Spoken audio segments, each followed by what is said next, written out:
ਸਤਿ ਸ਼੍ਰੀ ਅਕਾਲ, ਨਮਸਕਾਰ ਤੇ ਆਦਾਬ। मैं हाँ हरजिंद मांगड़ ते तुसी देख रहे हो इंडोस टीवी। स्वागत है जी सारिਆਂ ਦਾ। डेली बुलेटिन ਦੀ ਸ਼ੁਰੂਆਤ ਕਰਦੇ ਹਾਂ ਹੈਡਲਾਈਨਸ ਦੇ ਨਾਲ। ਲੱਖਾਂ ਸਦਾਣਾ ਦੇ ਨਾਲ ਮਸਤੂਆਣਾ ਤੋਂ ਲੱਖਾਂ ਦੀ ਗਿਣਤੀ 'ਚ ਨਿਕਲਿਆ ਨੌਜਵਾਨਾਂ ਦਾ ਕਾਫਲਾ। ਦਿੱਲੀ ਦੇ KMP ਮਾਰਗ ਨੂੰ 24 ਘੰਟਿਆਂ ਲਈ ਕੀਤਾ ਜਾਵੇਗਾ ਜਾਮ। ਆੜਤੀਆਂ ਰਾਹੀਂ ਅਦਾਇਗੀ ਤੋਂ ਕੇਂਦਰ ਸਰਕਾਰ ਦੀ ਨਾ ਹੋਰਾਂ ਵਾਂਗ ਪੰਜਾਬ ਦੀ ਕਰੇ ਸਿੱਧੀ ਅਦਾਇਗੀ, ਕਿਹਾ ਕੇਂਦਰੀ ਖੁਰਾਕ ਮੰਤਰੀ ਪੀयूष गोयल ने। ਆਸਟ੍ਰੇਲੀਆ ਨੇ ਵੀ ਐਸਟਰਾਜੈਨੇਕਾ ਵੈਕਸੀਨ ਪਾਈ ਹੋਲਡ ਤੇ, ਕਿਹਾ 50 ਸਾਲ ਦੇ ਘੱਟ ਉਮਰ ਦੇ ਲੋਕਾਂ ਨੂੰ ਨਹੀਂ ਲਾਈ ਜਾਵੇਗੀ ਵੈਕਸੀਨ। ਦੀਪ ਸਿੱਧੂ ਨੇ ਅਦਾਲਤ ਨੂੰ ਕਿਹਾ ਵਿਰੋਧ ਦਾ ਅਧਿਕਾਰ ਇੱਕ ਮੌਲਿਕ ਅਧਿਕਾਰ ਨਹੀਂ, ਭੜਕਾਇਆ ਕਿਸੇ ਨੂੰ ਹਿੰਸਾ ਲਈ। ਤੇ ਆਸਟ੍ਰੇਲੀਆ ਵਿੱਚ ਮਹਿਲਾ ਸੰਸਦਾਂ ਨੇ ਕੀਤਾ ਖੁਲਾਸਾ, ਆਸਟ੍ਰੇਲੀਆ ਦੀ ਸੰਸਦ ਔਰਤਾਂ ਲਈ ਅਸੁਰੱਖਿਅਤ ਕਾਰਜ ਸਥਲ। ਜੀ और इन्हां खबरां दी तफसील ते कुछ होर अहम खबरां। किसानी संघर्ष ਦਾ ਲਗਾਤਾਰ ਹਿੱਸਾ ਬਣੇ ਲੱਖਾਂ ਸਿਧਾਣਾ ਨੇ ਮਸਤੂਆਣਾ ਤੋਂ ਵੱਡੀ ਗਿਣਤੀ 'ਚ ਨੌਜਵਾਨਾਂ ਦੇ ਕਾਫਲੇ ਨਾਲ ਚਾਲੇ ਪਾ ਦਿੱਤੇ ਨੇ। ਇਸ ਤੋਂ ਪਹਿਲਾਂ ਲੱਖਾਂ ਸਿਧਾਣਾ ਨੇ ਲੋਕਾਂ ਨੂੰ ਬੇਨਤੀ ਕੀਤੀ ਸੀ ਕਿ ਅੰਦੋਲਨ 'ਚ ਵੱਧ ਚੜ ਕੇ ਹਿੱਸਾ ਲੈਣ, ਕਿਉਂਕਿ ਇਹ ਅੰਦੋਲਨ ਇਕੱਲੇ ਕਿਸਾਨਾਂ ਦਾ ਨਹੀਂ, ਪੂਰੇ ਜਨ ਦਾ ਅੰਦੋਲਨ ਬਣ ਚੁੱਕਾ ਹੈ। ਅੱਜ ਲੱਖਾਂ ਸਿਧਾਣਾ ਨਾਲ ਤੁਰਿਆ ਵੱਡਾ ਕਾਫਲਾ ਦਿੱਲੀ ਦਾ KMP ਮਾਰਗ ਬੰਦ ਕਰੇਗਾ। 26 जनवरी ਨੂੰ ਲਾਲ ਕਿਲਾ ਹਿੰਸਾ ਦੌਰਾਨ ਦੀਪ ਸਿੱਧੂ ਤੇ ਲੱਗੇ ਦੋਸ਼ਾਂ ਨੂੰ ਨਕਾਰਦਿਆਂ ਦੀਪ ਸਿੱਧੂ ਨੇ ਅਦਾਲਤ ਨੂੰ ਕਿਹਾ ਹੈ ਕਿ ਉਸਨੇ ਸਿਰਫ ਵੀਡੀਓ ਬਣਾਈ ਸੀ ਜਿਸ ਨੂੰ ਗਲਤ ਢੰਗ ਨਾਲ ਪੇਸ਼ ਕੀਤਾ ਗਿਆ, ਉਸਨੇ ਕੋਈ ਹਿੰਸਾ ਨਹੀਂ ਕੀਤੀ ਹੈ। ਗਣਤੰਤਰ ਦਿਵਸ ਮੌਕੇ ਲਾਲ ਕਿਲੇ ਤੇ ਹੋਈ ਹਿੰਸਾ ਦੇ ਸਿਲਸਿਲੇ 'ਚ ਮੁਲਜ਼ਮ ਦੀਪ ਸਿੱਧੂ ਨੇ ਕੱਲ ਦਿੱਲੀ ਦੀ ਇੱਕ ਅਦਾਲਤ ਵਿੱਚ ਕਿਹਾ ਕਿ ਉਸਨੇ ਹਿੰਸਾ ਲਈ ਕਿਸੇ ਨੂੰ ਨਹੀਂ ਉਕਸਾਇਆ, ਉਹ ਵਿਰੋਧ ਕਰਨ ਲਈ ਸਿਰਫ ਆਪਣੇ ਬੁਨਿਆਦੀ ਹੱਕ ਦੀ ਵਰਤੋਂ ਕਰ ਰਿਹਾ ਸੀ। ਕੇਂਦਰ ਦੇ 3 ਨਵੇਂ ਖੇਤੀ ਕਾਨੂੰਨਾਂ ਖਿਲਾਫ ਗਣਤੰਤਰ ਦਿਵਸ ਮੌਕੇ ਕਿਸਾਨਾਂ ਦੀ ਟਰੈਕਟਰ ਪਰੇਡ ਦੌਰਾਨ ਲਾਲ ਕਿਲਾ ਹਿੰਸੇ ਦੇ ਮਾਮਲੇ 'ਚ ਅਦਾਕਾਰ ਤੇ ਕਾਰਕੁਨ ਦੀਪ ਸਿੱਧੂ ਨੂੰ 9 ਫਰਵਰੀ ਨੂੰ ਗ੍ਰਿਫਤਾਰ ਕੀਤਾ ਗਿਆ ਸੀ।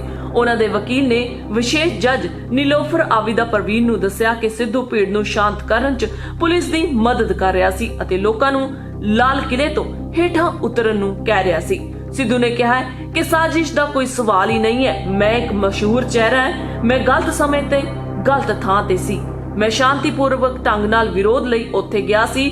ਦੀਪ ਸਿੱਧੂ ਨੇ ਕਿਹਾ ਕਿ ਵਿਰੋਧ ਕਰਨ ਦਾ ਅਧਿਕਾਰ ਇੱਕ ਮੌਲਿਕ ਅਧਿਕਾਰ ਹੈ, ਇਸ ਲਈ ਮੈਂ ਉੱਥੇ ਸੀ, ਨਾ ਮੈਂ ਹਿੰਸਾ ਕੀਤੀ ਹੈ ਤੇ ਨਾ ਹੀ ਕਿਸੇ ਨੂੰ ਹਿੰਸਾ ਕਰਨ ਲਈ ਭੜਕਾਇਆ ਹੈ। ਬਹਰਹਾਲ ਦੀਪ ਸਿੱਧੂ ਦੀ ਜ਼ਮਾਨਤ ਦੀ ਅਗਲੀ ਪੇਸ਼ੀ 12 ਅਪ੍ਰੈਲ ਨੂੰ ਪਾ ਦਿੱਤੀ ਗਈ ਹੈ, ਸੋ ਇਹ ਤਾਂ ਆਉਣ ਵਾਲਾ ਵਕਤ ਹੀ ਦੱਸੇਗਾ ਕਿ ਦੀਪ ਸਿੱਧੂ ਨੂੰ ਜ਼ਮਾਨਤ ਮਿਲਦੀ ਹੈ ਜਾਂ ਨਹੀਂ। ਬਹਰਹਾਲ ਦੀਪ ਸਿੱਧੂ ਦੀ ਜ਼ਮਾਨਤ ਨੂੰ ਲੈ ਕੇ 2 ਤਰੀਕਾਂ ਪੈ ਚੁੱਕੀਆਂ ਨੇ ਤੇ ਤੀਜੀ ਤਰੀਕ 12 ਅਪ੍ਰੈਲ ਰੱਖੀ ਗਈ ਹੈ, ਸੋ ਆਉਣ ਵਾਲਾ ਸਮਾਂ ਹੀ ਦੱਸੇਗਾ ਕਿ 12 ਅਪ੍ਰੈਲ ਨੂੰ ਦੀਪ ਸਿੱਧੂ ਦੀ ਜ਼ਮਾਨਤ ਮਨਜ਼ੂਰ ਹੁੰਦੀ ਹੈ ਜਾਂ ਨਹੀਂ।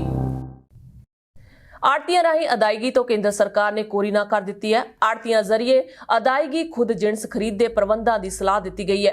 ਕੇਂਦਰ ਸਰਕਾਰ ਨੇ ਜ਼ਮੀਨੀ ਰਿਕਾਰਡ ਐਲਾਨ ਕਰਨ ਦਾ ਅਮਲ 6 ਮਹੀਨੇ ਲਈ ਅੱਗੇ ਪਾ ਦਿੱਤਾ ਹੈ। ਕੇਂਦਰ ਸਰਕਾਰ ਨੇ ਪੰਜਾਬ ਨੂੰ ਨਵਾਂ ਝਟਕਾ ਦਿੰਦੇ ਹੋਏ ਕਣਕ ਦੀ ਖਰੀਦ ਲਈ ਸਿੱਧੀ ਅਦਾਇਗੀ ਬਾਰੇ ਪੰਜਾਬ ਸਰਕਾਰ ਦੀ ਮੰਗ ਨੂੰ ਪੂਰੀ ਤਰ੍ਹਾਂ ਰੱਦ ਕਰ ਦਿੱਤਾ ਹੈ। ਮੋਦੀ ਸਰਕਾਰ ਦੀ ਇਸ ਕੋਰੀ ਨਾ ਨਾਲ ਪੰਜਾਬ 'ਚੋਂ ਹੁਣ ਜਿਣਸ ਦੀ ਸਿੱਧੀ ਅਦਾਇਗੀ ਵਾਲਾ ਕੇਂਦਰੀ ਫਾਰਮੂਲਾ ਲਾਗੂ ਹੋਣ ਦੇ ਆਸਾਰ ਬਣ ਗਏ ਨੇ। ਕੇਂਦਰ ਸਰਕਾਰ ਦੀ 2 ਹਰਫੀ ਨਾ ਨੇ ਪੰਜਾਬ ਦੇ ਆੜਤੀਆਂ ਨੂੰ ਹਲੂਣ ਦਿੱਤਾ ਹੈ, ਜਦੋਂ ਕਿ ਪੰਜਾਬ ਸਰਕਾਰ ਆੜਤੀਆਂ ਦੇ ਪੱਖ 'ਚ ਕੇਂਦਰ ਸਰਕਾਰ ਅੱਗੇ ਕੋਈ ਠੋਸ ਸਟੈਂਡ ਨਹੀਂ ਲੈ ਸਕੀ। ਉਂਝ ਕੇਂਦਰ ਨੇ ਸਿੱਧੀ ਅਦਾਇਗੀ ਲਈ ਜ਼ਮੀਨੀ ਰਿਕਾਰਡ ਆਨਲਾਈਨ ਕਰਨ ਦੇ ਅਮਲ ਨੂੰ 6 ਮਹੀਨੇ ਲਈ ਮੁਲਤਵੀ ਕਰ ਦਿੱਤਾ ਹੈ। ਕੇਂਦਰੀ ਖੁਰਾਕ ਤੇ ਸਿਵਲ ਸਪਲਾਈ ਮੰਤਰੀ ਪੀयूष गोयल ਨਾਲ ਪੰਜਾਬ ਦੇ ਮੰਤਰੀ ਸਮੂਹ ਦੇ ਮੈਂਬਰ, ਖੁਰਾਕ ਤੇ ਸਿਵਲ ਸਪਲਾਈ ਮੰਤਰੀ ਭਾਰਤ ਭੂਸ਼ਣ ਆਸ਼ੂ, ਖਜ਼ਾਨਾ ਮੰਤਰੀ ਮਨਪ੍ਰੀਤ ਬਾਦਲ, ਵਿਜੇਂਦਰ ਸਿੰਗਲਾ, ਪੰਜਾਬ ਮੰਡੀ ਬੋਰਡ ਦੇ ਚੇਅਰਮੈਨ ਲਾਲ ਸਿੰਘ ਅਤੇ ਪ੍ਰਮੁੱਖ ਸਕੱਤਰ ਖੁਰਾਕ ਤੇ ਸਿਵਲ ਸਪਲਾਈ KP ਸਿਨਹਾ ਨੇ ਕਰੀਬ 2 ਘੰਟੇ ਲੰਮੀ ਮੀਟਿੰਗ ਕੀਤੀ, ਜਿਸ 'ਚ ਮੰਤਰੀ ਸਮੂਹ ਨੇ ਸਿੱਧੀ ਅਦਾਇਗੀ ਖਿਲਾਫ ਪੱਖ ਰੱਖਿਆ ਅਤੇ ਇਸ ਲਈ ਮੋਹਲਤ ਮੰਗੀ। ਵਿੱਤ ਮੰਤਰੀ ਮਨਪ੍ਰੀਤ ਸਿੰਘ ਬਾਦਲ ਨੇ ਮੀਟਿੰਗ ਮਗਰੋਂ ਦੱਸਿਆ ਕਿ ਕੇਂਦਰ ਸਰਕਾਰ ਨੇ ਪੰਜਾਬ ਸਰਕਾਰ ਦੀ ਆੜਤੀਆਂ ਰਾਹੀਂ ਅਦਾਇਗੀ ਦੀ ਮੰਗ ਨੂੰ ਰੱਦ ਕਰ ਦਿੱਤਾ ਹੈ ਅਤੇ ਹੁਣ ਪੰਜਾਬ ਕੋਲ ਕੋਈ ਬਦਲ ਨਹੀਂ ਬਚਿਆ। ਉਹਨਾਂ ਦੱਸਿਆ ਕਿ ਕੇਂਦਰੀ ਖੁਰਾਕ ਮੰਤਰੀ ਪੀयूष गोयल ਨੇ ਸਪਸ਼ਟ ਆਖ ਦਿੱਤਾ ਹੈ ਕਿ ਕੇਂਦਰ ਸਰਕਾਰ ਕਣਕ ਦੀ ਖਰੀਦ ਅਤੇ ਅਦਾਇਗੀ ਤਾਂ ਹੀ ਕਰੇਗੀ ਜੇ ਪੰਜਾਬ 'ਚ ਕਿਸਾਨਾਂ ਨੂੰ ਜਿਣਸ ਦੀ ਸਿੱਧੀ ਅਦਾਇਗੀ ਕੀਤੀ ਜਾਵੇਗੀ। ਕੇਂਦਰੀ ਮੰਤਰੀ ਨੇ ਮੀਟਿੰਗ 'ਚ ਆਖਿਆ ਕਿ ਜੇ ਪੰਜਾਬ ਸਰਕਾਰ ਨੇ ਆੜਤੀਆਂ ਜ਼ਰੀਏ ਅਦਾਇਗੀ ਕਰਨੀ ਹੈ ਤਾਂ ਰਾਜ ਸਰਕਾਰ ਖੁਦ ਆਪਣੇ ਪੱਧਰ ਤੇ ਜਿਣਸ ਖਰੀਦ ਦੇ ਪ੍ਰਬੰਧ ਕਰ ਲਵੇ।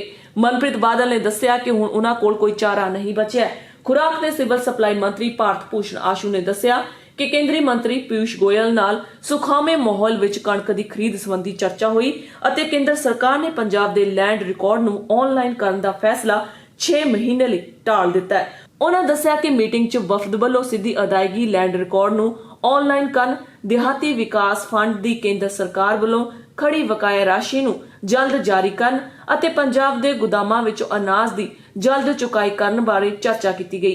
ਕੇਂਦਰੀ ਮੰਤਰੀ ਗੋਇਲ ਨੇ ਮੀਟਿੰਗ ਦੌਰਾਨ ਪੰਜਾਬ ਸਰਕਾਰ ਨੂੰ ਦਿਹਾਤੀ ਵਿਕਾਸ ਫੰਡ ਦੀ ਲੰਘੇ 3 ਸਾਲਾਂ ਦੀ ਆਮਦਨ ਅਤੇ ਖਰਚ ਬਾਰੇ ਰਿਪੋਰਟ ਮੁੜ ਭੇਜਣ ਲਈ ਆਖਿਆ। ਉਹਨਾਂ ਇਸ ਰਿਪੋਰਟ ਮਗਰੋਂ ਹੀ ਬਕਾਇਆ 2% RDF ਜਾਰੀ ਕਰਨ ਦੀ ਗੱਲ ਕਹੀ ਹੈ। ਪੰਜਾਬ ਦੇ ਮੰਤਰੀਆਂ ਨੇ ਪੱਖ ਰੱਖਿਆ ਹੈ ਕਿ ਕੇਂਦਰ ਇਸ ਬਾਰੇ ਆਡਿਟ ਵੀ ਕਰਵਾ ਸਕਦਾ ਹੈ, परंतु दिहाती विकास फंड की वरतों कानून अनुसार ही की गई है।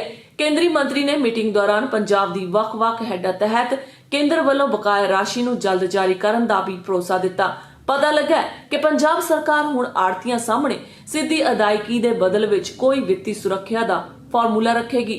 फेडरेशन ऑफ आड़तीया एसोसीएशन के प्रधान विजय कालरा ने कहा कि केंद्र सरकार की कोरी नां नाल आड़तियां नूं वड्डा झटका लगा है। पंजाब के आड़तीए 10 अप्रैल तो मंडी बंद करके हड़ताल ते जाणगे। उन्हां कहा कि मुख मंत्री वालों 9 अप्रैल लई तजवीज़त मीटिंग बारे अजे तक कोई सद्दा नहीं आया है। उन्हां कहा कि जे पंजाब सरकार ने आड़तियां ਅਤੇ किसानां दे हित सुरक्षित रखण लई कोई ठोस फार्मूला ना कढिया ਤਾਂ ਉਹਨਾਂ ਕੋਲ ਵੀ ਹੜਤਾਲ ਤੋਂ ਬਿਨਾਂ ਕੋਈ ਚਾਰਾ ਨਹੀਂ ਬਚੇਗਾ। ਉਧਰ ਮਿਲੀਆਂ ਖਬਰਾਂ ਮੁਤਾਬਕ ਕੇਂਦਰੀ ਖੁਰਾਕ ਮੰਤਰੀ ਪੀਯੂਸ਼ ਗੋਇਲ ਨੇ ਮੀਟਿੰਗ ਦੌਰਾਨ ਆਖਿਆ ਕਿ ਜਦੋਂ ਬਾਕੀ ਸੂਬੇ ਸਿੱਧੀ ਅਦਾਇਗੀ ਕਰ ਰਹੇ ਨੇ ਤਾਂ ਪੰਜਾਬ ਨੂੰ ਸਿੱਧੀ ਅਦਾਇਗੀ ਕਰਨ 'ਚ ਕੀ ਦਿੱਕਤ ਹੈ।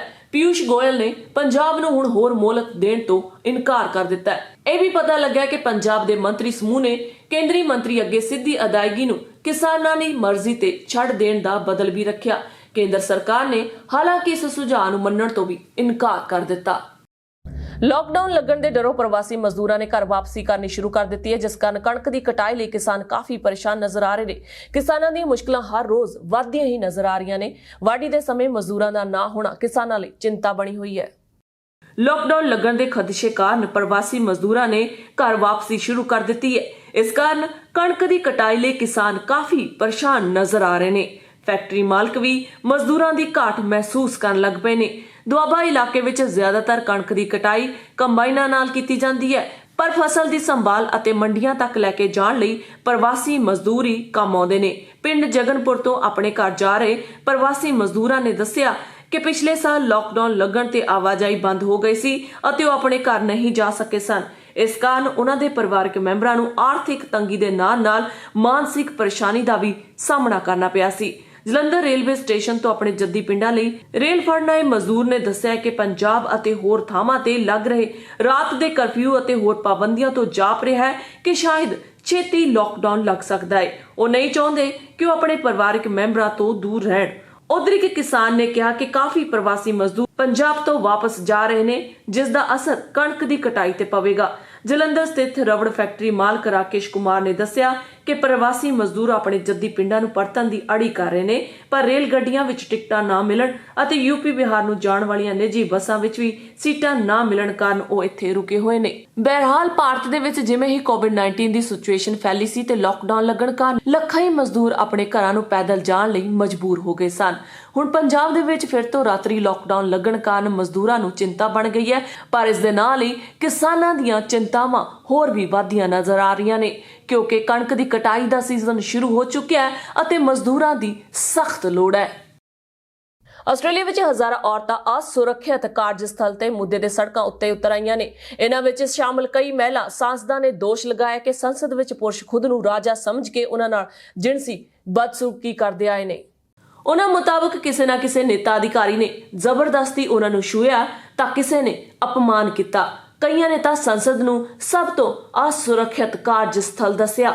ਔਰਤਾਂ ਮੁਤਾਬਕ ਜਦੋਂ ਵੀ ਪੁਰਸ਼ਾਂ ਦੇ ਵਤੀਰੇ ਤੇ ਸਵਾਲ ਚੁੱਕੇ ਜਾਂਦੇ ਨੇ ਤਾਂ ਉਹਨਾਂ ਦੇ ਚਰਿੱਤਰ ਤੇ ਚਿੱਕੜ ਸੁੱਟਿਆ ਗਿਆ ਅਤੇ ਉਹ ਚੁੱਪ ਹੋ ਗਈਆਂ। ਪਰ ਹਾਲ ਹੀ 'ਚ ਜਦੋਂ ਸਾਬਕਾ ਵਿਧਾਇਕ ਸਟਾਫ ਕਰਮਚਾਰੀ ਬ੍ਰਿਟਨੀ ਹਿੰਗਸ ਨੇ ਰੱਖਿਆ ਮੰਤਰੀ ਦੇ ਦਫ਼ਤਰ ਵਿੱਚ ਉਹਨਾਂ ਨੂੰ ਬਲਾਤਕਾਰ ਦੀ ਘਟਨਾ ਸੁਣਾਈ ਤਾਂ ਹਜ਼ਾਰਾਂ ਔਰਤਾਂ ਸੜਕ ਤੇ ਉਤਰ ਆਈਆਂ। ਪ੍ਰਧਾਨ ਮੰਤਰੀ ਸਕਾਟ ਮੋਰਿਸਨ ਨੂੰ ਵੀ ਮੁਆਫੀ ਮੰਗਣੀ ਪਈ ਅਤੇ ਕਹਿਣਾ ਪਿਆ ਕਿ ਸੰਸਦ ਦੇ ਹਾਲਾਤ ਸੁਧਾਰਨੇ ਹੋਣਗੇ। ਇੱਕ ਨੇਤਾ ਜੂਲੀਆ ਬੈਂਕਸ ਨੇ ਦੱਸਿਆ ਕਿ 5 ਸਾਲ ਪਹਿਲਾਂ ਜਦੋਂ ਉਹ ਸੰਸਦ ਪਹੁੰਚੀ ਤਾਂ ਪੁਰਸ਼ਾਂ ਦਾ ਵਤੀਰਾ ਦੇਖ ਕੇ ਲੱਗਾ ਕਿ ਉਹ 80 ਦੇ ਦਹਾਕੇ ਵਿੱਚ ਪਹੁੰਚ ਗਈ ਹੈ। ਉਹਨਾਂ ਦਾ ਕਹਿਣਾ ਸੀ ਕਿ ਕਾਰਵਾਈ ਦੌਰਾਨ ਹੀ ਕਈ ਪੁਰਸ਼ ਸਾਂਸਦਾਂ ਦੇ ਮੂੰਹ ਵਿੱਚੋਂ ਬਦਬੂ ਆਉਂਦੀ ਰਹਿੰਦੀ ਸੀ। ਕਈ ਨੇਤਾ ਔਰਤਾਂ ਦੇ ਨਿੱਜੀ ਜੀਵਨ ਬਾਰੇ ਅਫਵਾਹਾਂ ਅਤੇ ਮਜ਼ਾਕ ਉਡਾਉਣ ਵਿੱਚ ਦਿਲਚਸਪੀ ਰੱਖਦੇ ਸਨ। ਕਈ ਇੰਟਰਵਿਊ ਵਿੱਚ ਮੌਜੂਦਾ ਸਾਬਕਾ ਸੰਸਦਾਂ ਨੂੰ ਟੈਸਟੋਸਟੇਰੋਨ ਯਾਨੀ ਕਿ ਪੁਰਸ਼ ਯੌਨ ਹਾਰਮੋਨ ਦਾ ਤਹਿਖਾਨਾ ਕਰਾਰ ਦਿੱਤਾ, ਜਿੱਥੇ ਹਰੇਕ ਮੰਤਰੀ ਦੇ ਕਮਰਿਆਂ ਵਿੱਚ ਫਰਿੱਜ ਸ਼ਰਾਬ ਨਾਲ ਭਰੇ ਰਹਿੰਦੇ ਨੇ। ਲੇਬਰ ਪਾਰਟੀ ਦੀ ਨੇਤਾ ਲਿਬ ਸਿੰਘ ਕਹਿੰਦੀ ਹੈ ਕਿ ਸੰਸਦ ਨਾਲ ਜੁੜੀਆਂ ਔਰਤਾਂ ਵਿੱਚ ਲੰਮੇ ਸਮੇਂ ਤੋਂ ਦੱਬਿਆ ਗੁੱਸਾ ਫੁੱਟ ਪਿਆ ਏ। ਹੋਰ ਅਦਾਰਿਆਂ ਵਿੱਚ ਤਾਂ ਲਿੰਗ ਸਮਾਨਤਾ ਨੇ ਜ਼ੋਰ ਫੜਿਆ ਹੈ, ਪਰ ਸੱਤਾ ਅਦਾਰਿਆਂ ਵਿੱਚ ਪੁਰਸ਼ਾਂ ਦਾ ਹੀ ਦਬਦਬਾ ਹੈ। ਔਰਤਾਂ ਪੁਰਸ਼ਾਂ ਦਾ ਨਾਮ ਇਸ ਲਈ ਨਹੀਂ ਲੈ ਪਾਉਂਦੀਆਂ ਕਿਉਂਕਿ ਨੌਕਰੀ ਜਾਂ ਨਿਆਂ ਵਿੱਚ ਇੱਕ ਨੂੰ ਚੁਣਨ ਦਾ ਦਬਾਅ ਬਣਾਇਆ ਜਾਂਦਾ ਹੈ। ਵਿਸ਼ਲੇਸ਼ਕਾਂ ਮੁਤਾਬਕ ਆਸਟ੍ਰੇਲੀਆ ਵਿੱਚ ਮਹਿਲਾ ਵਿਰੋਧ ਦੀ ਸਮੱਸਿਆ ਵਿਆਪਕ ਹੈ, ਪਰ ਹਾਲੇ ਸੰਸਦ ਇਸ ਦੇ ਕੇਂਦਰ ਵਿੱਚ ਹੈ। ਤਾਜ਼ਾ ਦੋਸ਼ਾਂ ਨੂੰ ਉਹਨਾਂ ਨੇ ਦੇਸ਼ ਵਿੱਚ ਮੀਟੂ ਮੁਹਿੰਮ ਦੀ ਵਾਪਸੀ ਦੱਸਿਆ। ਔਰਤਾਂ ਦੀ ਹੱਡਬੀਤੀ ਦੇਸ਼ ਵਿੱਚ ਰਾਜਨੀਤਿਕ ਤਬਦੀਲੀ ਲਈ ਸੁਨਾਮੀ ਸਾਬਤ ਹੋ ਸਕਦੀ ਹੈ। ਆਸਟ੍ਰੇਲੀਆਈ ਸੰਸਦ ਵਿੱਚ ਜ਼ਿਆਦਾਤਰ ਸਾਂਸਦ ਅਤੇ ਕਰਮਚਾਰੀ ਪੁਰਸ਼ ਨੇ। 20 ਸਾਲਾਂ ਵਿੱਚ ਲਿੰਗ ਵਿਭਿੰਨਤਾ ਦੇ ਮਾਮਲੇ ਵਿੱਚ ਆਸਟ੍ਰੇਲੀਆਈ 15ਵੇਂ ਪੜਾਅ ਤੋਂ ਖਿਸਕ ਕੇ 50ਵੇਂ ਤੇ ਆ ਗਿਆ ਹੈ। ਸੱਤਾ ਪੱਖ ਵਿੱਚ 80% ਤੋਂ ਜ਼ਿਆਦਾ ਸਾਂਸਦ ਪੁਰਸ਼ ਨੇ। ਗ੍ਰੀਸ ਸਾਂਸਦ ਸਾਰਾ ਹੈਸਨ ਨੇ ਕਿਹਾ ਕਿ ਵਿਰੋਧੀ ਧਿਰ ਨਾਲ ਜੁੜੇ ਪੁਰਸ਼ ਔਰਤਾਂ ਦੇ ਨਿੱਜੀ ਜੀਵਨ ਬਾਰੇ ਝੂਠ ਫੈਲਾਉਂਦੇ ਨੇ। ਸਾਂਸਦ ਡੇਵਿਡ ਲੋਇਨਹੈਲਮ ਖਿਲਾਫ ਜੰਗ ਨੇ ਮਾਣਹਾਨੀ ਦਾ ਮੁਕੱਦਮਾ ਦਾਇਰ ਕੀਤਾ ਸੀ ਅਤੇ ਉਹ 1.20 ਲੱਖ ਡਾਲਰ ਜਿੱਤੀ ਸੀ। ਵੱਖ-ਵੱਖ ਦੇਸ਼ਾਂ 'ਚ ਐਸਟਰਾਜੈਨਕਾ ਵੈਕਸੀਨ ਨਾਲ ਖੂਨ ਦੇ ਥੱਕੇ ਬਣਦੀਆਂ ਆ ਰਹੀਆਂ ਰਿਪੋਰਟਾਂ ਕਾਰਨ ਵੈਕਸੀਨ ਦੁਬਾਰਾ ਜਾਂਚ ਲਈ ਭੇਜੀ ਗਈ ਹੈ। ਹੁਣ ਆਸਟ੍ਰੇਲੀਆ ਵਿੱਚ ਵੀ ਇਸ ਵੈਕਸੀਨ ਨੂੰ ਉਦੋਂ ਤੱਕ ਨਹੀਂ ਵਰਤਿਆ ਜਾਵੇਗਾ ਜਦੋਂ ਤੱਕ ਇਹ ਸਪਸ਼ਟ ਨਹੀਂ ਹੋ ਜਾਂਦਾ ਕਿ ਇਸ ਨੂੰ ਲਾਉਣ ਨਾਲ ਕੋਈ ਖਤਰਾ ਨਹੀਂ ਹੋਵੇਗਾ। ਆਸਟ੍ਰੇਲੀਆ 'ਚ 50 ਸਾਲ ਤੋਂ ਘੱਟ ਉਮਰ ਦੇ ਲੋਕਾਂ ਨੂੰ ਕੋਵਿਡ-19 ਰੋਕੂ ਟੀਕੇ ਐਸਟਰਾਜੈਨਕਾ ਦੀ ਖੁਰਾਕ ਨਾ ਦੇਣ ਦੀ ਸਿਫਾਰਿਸ਼ ਕੀਤੀ ਗਈ ਹੈ। ਆਸਟ੍ਰੇਲੀਆ ਦੇ ਡਰੱਗ ਰੈਗੂਲੇਟਰਾਂ ਦੀ ਦਿਨ 'ਚ ਹੋਈਆਂ ਲੜੀਵਾਰ ਹੋਈਆਂ 2 ਐਮਰਜੈਂਸੀ ਮੀਟਿੰਗਾਂ ਤੋਂ ਬਾਅਦ ਇਹ ਫੈਸਲਾ ਕੀਤਾ ਗਿਆ ਹੈ। ਯੂਰਪੀਅਨ ਮੈਡੀਸਨ ਏਜੰਸੀ ਨੇ ਕਿਹਾ ਹੈ ਕਿ ਉਸ ਟੀਕੇ ਨਾਲ ਦੁਰਲਭ ਖੂਨ ਦੇ ਥੱਕੇ ਜੰਮਣ ਦਰਮਿਆਨ ਇੱਕ ਸੰਭਾਵਿਤ ਸੰਪਰਕ ਮਿਲਿਆ ਹੈ। ਪ੍ਰਧਾਨ ਮੰਤਰੀ ਸਕਾਟ ਮੋਰਿਸਨ ਨੇ ਕਿਹਾ ਹੈ ਕਿ ਉਹਨਾਂ ਨੂੰ ਸਲਾਹਕਾਰ ਸਮੂਹ ਵੱਲੋਂ ਇਸ ਸੰਬੰਧ ਵਿੱਚ ਵੱਖ-ਵੱਖ ਸਲਾਹਾਂ ਮਿਲੀਆਂ ਨੇ। ਇਹਨਾਂ 'ਚ ਸਭ ਤੋਂ ਪ੍ਰਮੁੱਖ ਸਲਾਹ ਇਹ ਹੈ ਕਿ 50 ਸਾਲ ਤੋਂ ਘੱਟ ਉਮਰ ਦੇ ਲੋਕਾਂ ਨੂੰ ਫਾਈਜ਼ਰ ਟੀਕੇ ਲਾਏ ਜਾਣੇ ਚਾਹੀਦੇ ਨੇ। ਟੀਕਾਕਰਨ ਨਾਲ ਸੰਬੰਧਿਤ ਆਸਟ੍ਰੇਲੀਆਈ ਤਕਨੀਕੀ ਸਲਾਹਕਾਰ ਸਮੂਹ ਨੇ ਸਲਾਹ ਦਿੱਤੀ ਹੈ ਕਿ ਐਸਟਰਾਜੈਨਕਾ ਟੀਕੇ ਦੀ ਪਹਿਲੀ ਖੁਰਾਕ ਲੈ ਚੁੱਕੇ 50 ਸਾਲ ਤੋਂ ਘੱਟ ਉਮਰ ਦੇ ਲੋਕਾਂ ਨੂੰ ਦੂਜੀ ਖੁਰਾਕ ਦਿੱਤੀ ਜਾਣੀ ਚਾਹੀਦੀ ਹੈ ਕਿਉਂਕਿ ਮੈਡੀਕਲ ਸਲਾਹ ਇਸ ਵੱਲ ਇਸ਼ਾਰਾ ਕਰਦੀ ਹੈ ਕਿ ਖੂਨ ਦੇ ਥੱਕੇ ਜੰਮਣ ਦੇ ਮਾਮਲੇ ਸਿਰਫ ਪਹਿਲੀ ਖੁਰਾਕ ਲਈ ਜਾਣ ਤੋਂ ਬਾਅਦ ਹੀ ਸਾਹਮਣੇ ਆਏ ਨੇ। ਸਮੂਹ ਨੇ ਕਿਹਾ ਕਿ 50 ਸਾਲ ਤੋਂ ਘੱਟ ਉਮਰ ਦੇ ਕਿਸੇ ਵੀ ਵਿਅਕਤੀ ਨੂੰ ਐਸਟਰਾਜੈਨਕਾ ਦਾ ਪਹਿਲਾ ਟੀਕਾ ਉਸ ਵੇਲੇ ਹੀ ਲਾਇਆ ਜਾਵੇਗਾ ਜਦੋਂ ਇਹ ਸਪਸ਼ਟ ਹੋ ਜਾਵੇਗਾ ਕਿ ਉਸ ਨੂੰ ਲਾਉਣ ਨਾਲ ਕੋਈ ਖਤਰਾ ਨਹੀਂ ਹੈ। ਫਿਲਹਾਲ ਐਸਟਰਾਜੈਨਕਾ ਦੇ ਟੀਕੇ ਬਾਰੇ ਵੱਖ-ਵੱਖ ਦੇਸ਼ਾਂ ਦੇ ਵਿੱਚ ਭੰਬਲ ਭੂਸੇ ਦੀ ਸਥਿਤੀ ਬਣੀ ਹੋਈ ਹੈ। ਵਾਸ਼ਿੰਗਟਨ 'ਚ ਕੋਰੋਨਾ ਮਹਾਮਾਰੀ ਵਾਤਾਵਰਣ ਲਈ ਵੱਡਾ ਖਤਰਾ ਬਣ ਗਈ ਹੈ। ਇਸ ਨਾਲ ਬਚਾਅ ਦੇ ਉਪਾਅ 'ਚ ਸਿੰਗਲ ਯੂਜ਼ ਮਾਸਕ ਅਤੇ ਪੀਪੀ ਕਿੱਟ ਸਭ ਤੋਂ ਅਹਿਮ ਹਨ। ਕੋਰੋਨਾ ਕਚਰਾ ਜਿਵੇਂ ਮਾਸਕ ਅਤੇ ਪੀਪੀ ਕਿੱਟਾਂ ਜਿਨ੍ਹਾਂ ਦਾ ਕਰੋੜਾਂ ਦੀ ਗਿਣਤੀ 'ਚ ਰੋਜ਼ਾਨਾ ਇਸਤੇਮਾਲ ਹੋ ਰਿਹਾ ਹੈ, ਪਰ ਇਹਨਾਂ ਨੂੰ ਯਕੀਨੀ ਢੰਗ ਨਾਲ ਤਬਾਹ ਕਰਨ ਦੀ ਕੋਈ ਰੂਪਰੇਖਾ ਨਹੀਂ ਬਣਾਈ ਗਈ ਹੈ।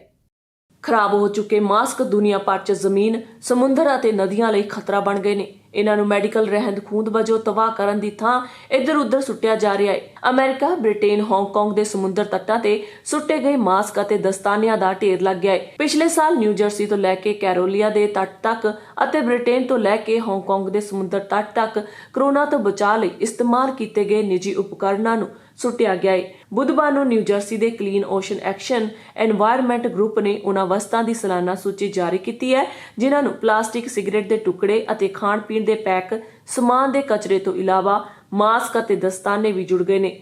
ਗਰੁੱਪ ਦੇ ਕਾਰਕੁਨਾਂ ਨੇ ਸਿਰਫ ਨਿਊ ਜਰਸੀ ਦੇ ਤੱਟ ਤੋਂ ਹੀ ਕੋਰੋਨਾ ਦੇ ਬਚਾਅ ਦੇ 1113 ਮਾਸਕ ਅਤੇ ਹੋਰ ਸੰਬੰਧਿਤ ਵਸਤਾਂ ਹਟਾ ਕੇ ਤਬਾਹ ਕੀਤੀਆਂ ਨੇ। ਕੋਵਿਡ-19 ਦੇ ਵੱਧ ਰਹੇ ਕੇਸਾਂ ਨੂੰ ਦੇਖਦਿਆਂ ਨਿਊਜ਼ੀਲੈਂਡ ਨੇ ਭਾਰਤ ਤੋਂ ਆਉਣ ਵਾਲੇ ਸਾਰੇ ਮੁਸਾਫਰਾਂ ਤੇ 11 ਅਪ੍ਰੈਲ ਤੋਂ 2 ਹਫ਼ਤਿਆਂ ਲਈ ਪਹਿਲੀ ਵਾਰ ਆਰਜੀ ਪਾਬੰਦੀ ਲਗਾ ਦਿੱਤੀ ਹੈ। ਇਸ 'ਚ ਭਾਰਤ ਤੋਂ ਪਰਤਣ ਵਾਲੇ ਮੁਲਕ ਦੇ ਨਾਗਰਿਕ ਵੀ ਸ਼ਾਮਲ ਨੇ। ਪ੍ਰਧਾਨ ਮੰਤਰੀ ਜੈਸਿੰਡਾ ਆਰਡਨ ਨੇ ਦੱਸਿਆ ਕਿ ਇਹ ਪਾਬੰਦੀ ਆਉਂਦੇ ਐਤਵਾਰ ਤੋਂ ਲੈ ਕੇ 28 ਅਪ੍ਰੈਲ ਤੱਕ ਜਾਰੀ ਰਹੇਗੀ। ਪ੍ਰਧਾਨ ਮੰਤਰੀ ਨੇ ਕਿਹਾ ਕਿ ਸਰਕਾਰ ਕੋਵਿਡ-19 ਨਾਲ ਸਭ ਤੋਂ ਜ਼ਿਆਦਾ ਪ੍ਰਭਾਵਿਤ ਹੋਰ ਮੁਲਕਾਂ ਤੋਂ ਪੈਦਾ ਹੋ ਰਹੇ ਖਤਰੇ ਦਾ ਮੁਲਾਂਕਣ ਕਰੇਗੀ। ਨਿਊਜ਼ੀਲੈਂਡ ਵਿੱਚ ਕੋਰੋਨਾ ਵਾਇਰਸ ਦੇ 23 ਨਵੇਂ ਕੇਸ ਆਏ ਹਨ ਜਿਨ੍ਹਾਂ ਚੋਂ 17 ਪੀੜਤ ਵਿਅਕਤੀ ਭਾਰਤ ਤੋਂ ਆਏ ਸਨ। ਆਰਡਨ ਨੇ ਕਿਹਾ ਕਿ ਇਹ ਆਰਜ਼ੀ ਪਾਬੰਦੀ ਹੈ ਤੇ ਇਸ ਨਾਲ ਕੋਰੋਨਾ ਖਤਰੇ ਨੂੰ ਘੱਟ ਕਰਨ 'ਚ ਮਦਦ ਮਿਲੇਗੀ। ਉਹਨਾਂ ਕਿਹਾ ਕਿ ਮੈਨੂੰ ਆਪਣੀ ਜ਼ਿੰਮੇਵਾਰੀ ਦਾ ਅਹਿਸਾਸ ਹੈ ਅਤੇ ਮੈਂ ਮੁਸਾਫਰਾਂ ਨੂੰ ਆਉਣ ਵਾਲੀਆਂ ਦਿੱਕਤਾਂ ਘਟਾਉਣ ਲਈ ਵਚਨਬੱਧ ਹਾਂ। ਉਹਨਾਂ ਕਿਹਾ ਕਿ ਕੁਝ ਮੁਲਕਾਂ ਦੇ ਮੁਸਾਫਰਾਂ ਤੇ ਪਹਿਲਾਂ ਵੀ ਸਫ਼ਰ ਕਰਨ ਤੇ ਪਾਬੰਦੀ ਰਹੀ ਹੈ ਪਰ ਕਦੇ ਵੀ ਨਿਊਜ਼ੀਲੈਂਡ ਦੇ ਨਾਗਰਿਕਾਂ ਅਤੇ ਨਿਵਾਸੀਆਂ ਦੇ ਸਫ਼ਰ ਤੇ ਪਾਬੰਦੀ ਨਹੀਂ ਲਗਾਈ ਗਈ ਹੈ। ਆਕਲੈਂਡ ਇੰਡੀਅਨ ਐਸੋਸੀਏਸ਼ਨ ਦੇ ਪ੍ਰਧਾਨ ਨਰਿੰਦਰ ਭਾਈ ਭਾਨਾ ਨੇ ਕਿਹਾ ਕਿ ਉਹਨਾਂ ਨੂੰ ਭਾਰਤ ਤੋਂ ਆਉਣ ਵਾਲੀਆਂ ਉਡਾਣਾਂ ਨੂੰ ਆਰਜ਼ੀ ਤੌਰ ਤੇ ਮੁਅੱਤਲ ਕਰਨ ਦੇ ਨਿਊਜ਼ੀਲੈਂਡ ਦੇ ਫੈਸਲੇ ਨਾਲ ਕੋਈ ਦਿੱਕਤ ਨਹੀਂ ਹੈ। ਪੰਜਾਬ ਸਰਕਾਰ ਵੱਲੋਂ ਔਰਤਾਂ ਨੂੰ ਮੁਫਤ ਬੱਸ ਸਹੂਲਤ ਨੇ ਪ੍ਰਾਈਵੇਟ ਬੱਸਾਂ ਨੂੰ ਪੂੰਝੇ ਲਾ ਦਿੱਤਾ ਹੈ। ਜਿਨ੍ਹਾਂ ਬੱਸ ਮਾਲਕਾਂ ਨੇ ਪ੍ਰਾਈਵੇਟ ਬੱਸਾਂ ਨੂੰ ਅੱਗੇ ਠੇਕੇ ਤੇ ਦਿੱਤਾ ਹੋਇਆ ਸੀ, ਉਹਨਾਂ ਨੂੰ ਠੇਕੇ ਘਟਾਉਣੇ ਪੈ ਰਹੇ ਨੇ। ਇੱਥੋਂ ਤੱਕ ਕਿ ਮਾਲਵਾ ਖਿੱਤੇ 'ਚ ਪ੍ਰਾਈਵੇਟ ਬੱਸ ਮਾਲਕਾਂ ਨੂੰ ਛੋਟਾਂ ਦੇ ਐਲਾਨ ਕਰਨੇ ਪੈ ਰਹੇ ਨੇ।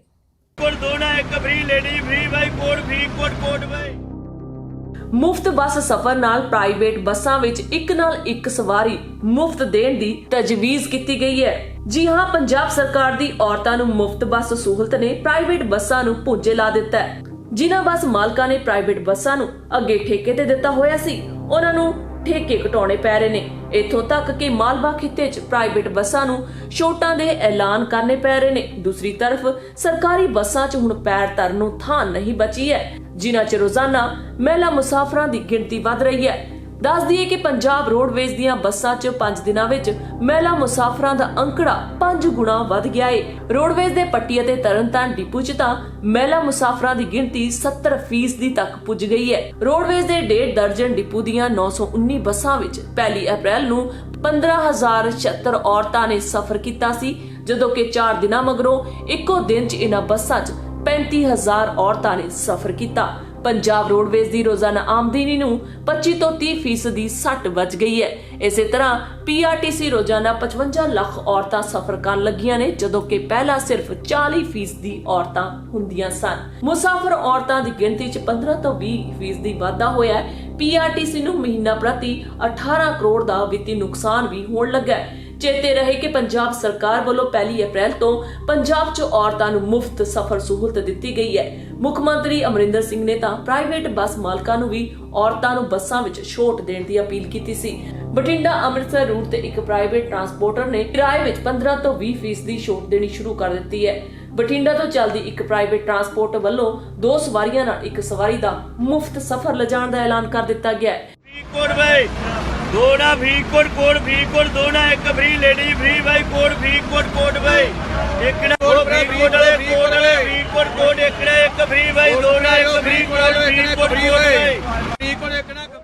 Malwa zone private bus operator union ਦੇ ਕਨਵੀਨਰ ਦਾ ਕਹਿਣਾ ਸੀ ਕਿ ਪਹਿਲਾਂ ਤਾਂ ਡੀਜ਼ਲ ਦੇ ਭਾਅ ਨੇ ਅਤੇ ਹੁਣ ਸਰਕਾਰ ਦੀ ਮੁਫਤ ਸਹੂਲਤ ਨੇ ਪ੍ਰਾਈਵੇਟ ਟਰਾਂਸਪੋਰਟਰ ਲਈ ਹਾਲਾਤ ਇਦਾਂ ਦੇ ਬਣਾ ਦਿੱਤੇ ਨੇ ਕਿ ਹੁਣ ਪ੍ਰਾਈਵੇਟ ਬੱਸਾਂ ਖਾਲੀ ਖੜਕਣ ਲੱਗੀਆਂ ਨੇ।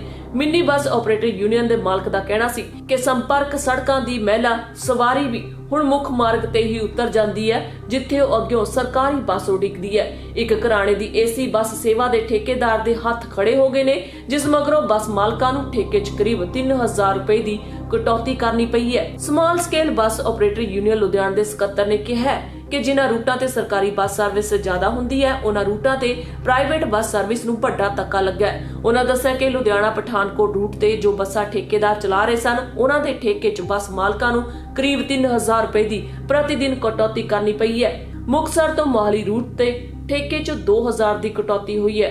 ਪੰਜਾਬ ਵਿੱਚ ਅੰਦਾਜ਼ਨ 6700 ਮਿਨੀ ਬੱਸਾਂ ਦੇ ਰੂਟ ਪਰਮਿਟ ਨੇ, ਜਦਕਿ 6000 ਵੱਡੀਆਂ ਬੱਸਾਂ ਚੱਲਦੀਆਂ ਨੇ। ਦੂਜੇ ਪਾਸੇ ਪੀਆਰਟੀਸੀ ਅਤੇ ਪੰਜਾਬ ਰੋਡਵੇਜ਼ ਦੀਆਂ 2679 ਬੱਸਾਂ ਹਨ, ਜੋ ਰੋਜ਼ਾਨਾ 7.16 ਲੱਖ ਕਿਲੋਮੀਟਰ ਦਾ ਪੈਂਡਾ ਤੈਅ ਕਰਦੀਆਂ ਨੇ। ਔਰਤਾਂ ਨੂੰ ਮੁਫਤ ਬੱਸ ਸਫ਼ਰ ਦੀ ਸਹੂਲਤ ਤੋਂ ਪਹਿਲਾਂ ਇਹਨਾਂ ਬੱਸਾਂ 'ਚ ਰੋਜ਼ਾਨਾ 4.90 ਲੱਖ ਮੁਸਾਫਰ ਸਫ਼ਰ ਕਰਦੇ ਸਨ। ਜਲੰਧਰ ਦੇ ਪ੍ਰਾਈਵੇਟ ਬੱਸ ਆਪਰੇਟਰ ਗੜਦੀਵਾਲਾ ਨੇ ਦੱਸਿਆ ਕਿ ਜਲੰਧਰ ਪਠਾਨਕੋਟ ਰੂਟ ਤੇ ਠੇਕੇ 'ਚ 2000 ਪ੍ਰਤੀ ਦਿਨ ਦੀ ਕਟੌਤੀ ਕਰਨੀ ਪਈ ਹੈ। ਤੇ ਹੁਣ ਖਬਰ ਖੇਡ ਜਗਤ ਤੋਂ। IPL 2021 ਕ੍ਰਿਕਟ ਪ੍ਰੀਮੀਅਰ ਲੀਗ ਅੱਜ ਚੇਨਈ 'ਚ ਸ਼ੁਰੂ ਹੋਣ ਜਾ ਰਹੀ ਹੈ, ਜਿਸ 'ਚ ਪਹਿਲੇ ਮੁਕਾਬਲੇ 'ਚ ਮੁੰਬਈ ਇੰਡੀਅਨਜ਼ ਅਤੇ ਰਾਇਲ ਚੈਲੰਜਰਸ ਬੈਂਗਲੌਰ ਹਿੱਸਾ ਲੈਣਗੇ। ਨਵੀਆਂ ਤੇ ਤਾਜ਼ਾ ਖਬਰਾਂ ਲਈ ਦੇਖਦੇ ਰਹੋ ਇੰਡਸਟਰੀ ਆਸਟ੍ਰੇਲੀਆ। ਇਜਾਜ਼ਤ ਦਿਓ, ਧੰਨਵਾਦ।